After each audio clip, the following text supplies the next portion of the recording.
I am the Tofu Golem. Please enjoy the video. You begin by opening the app and signing in with a verified account. Enable two-factor authentication for security.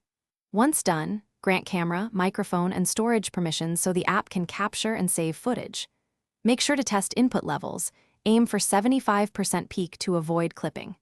Next, select your stream type, public, followers only, or private, and enter a clear title plus category so viewers know what to expect.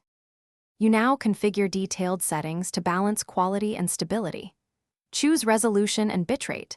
Start at 720p with 2500 to 3500 kbps and adjust based on bandwidth.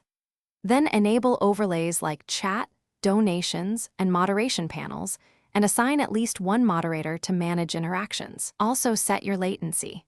Pick low latency for real-time engagement or normal for a more stable feed.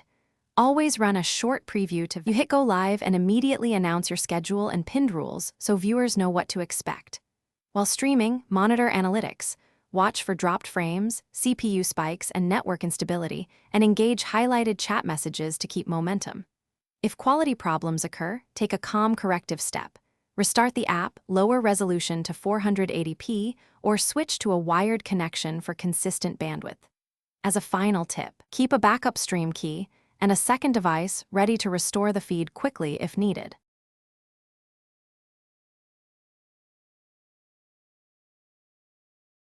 Thanks for watching.